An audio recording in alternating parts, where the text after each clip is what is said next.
Hi, Scorch here again. I've got a Hornady AP press, and I found a particular problem with it that I didn't like too much. And that was when I deprimed my cartridges. The primers would fall all over the back of the bench after I mounted it up on this inline fabrication bracket. And if you remember, the depriming tube is right here in the back. They provide a tube with it, but when you're up here on the bench, it just kind of kicks the primers all over the bench.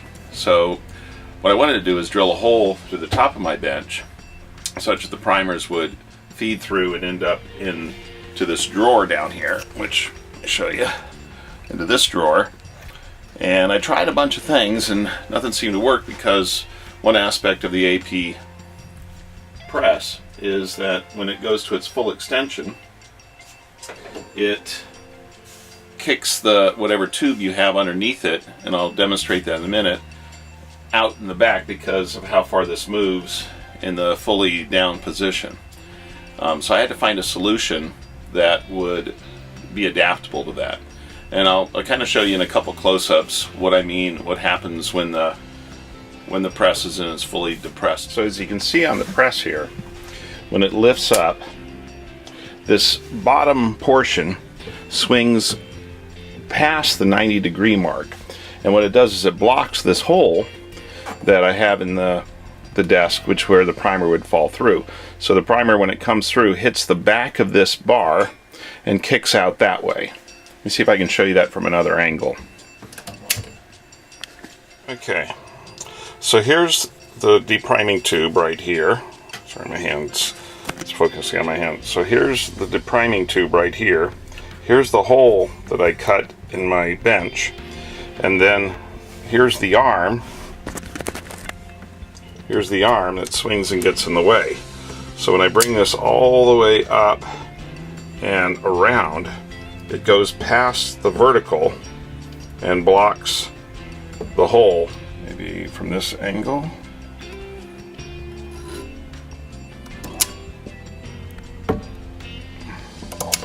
So I did find a solution. I went down to Home Depot and found these devices. There's some HDX 4-piece bending tube sets. And if you take out the smallest one, which is right here, it's got a little bit of a funnel shape at the top that you can see.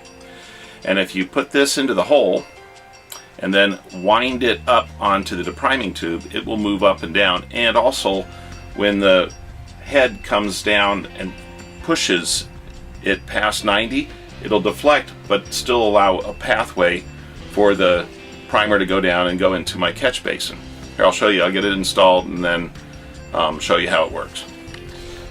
So if you can see, it's not attached yet. I've just pushed it down into the hole, and the hole I drilled was a 1/2 inch using a 1/2 inch drill bit. By the way, it's a lot easier to drill that hole and get things lined up before you actually attach the press, because afterwards it gets to be a bit difficult. So what I'm going to show you now is how you actually wind the spring up onto the depriming tube so that it doesn't come off. And to do that, I'm going to use a 45 caliber tray that came with some Remington ammunition, and put it up here in the, you can see up here using it as my block, so I can hold this up somewhat halfway. And then in my drawer down here, I just have a little tray that I got from Lowe's that is exactly the length of my bench. You might have to look at yours. You'll see the tube comes down here and feeds into it, whether I have it fully open or fully closed. It'll fit either way. It's a little bit long right now. It actually worked out to be the perfect length for me. Let me go and show you how this gets attached. Okay, what I'm going to do is I'm going to reach down from the bottom and from the top and hopefully not block the view here. Let me move a little bit closer. And I'm just going to try and wind this up onto the tube. That's what these springs are for. If you twist it, it'll walk its way up the tube, both from below and from above. Takes a little bit of effort, but once you get it up there, it gets stuck on pretty good. And I try and get it up above the point where the cams are, and up to where the seating area is. Now it's stuck on there pretty good. And then let me take this out. And now you'll notice when it's, close that, when I depress it the full way, the spring deforms, and when I come down, it goes all the way down. Again, come up, it'll deform when this goes past 90, but still leaves me a path for the primers to go down. And when I go down, it doesn't interfere. I'll show you inside the drawer, if I can.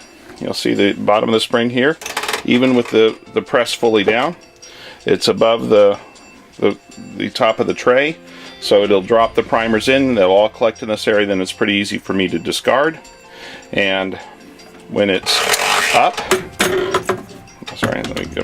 When it's up all the way, well, it will actually be lined up right with this tray when I have this closed, regardless of this being bent. So again, it's bent and straight.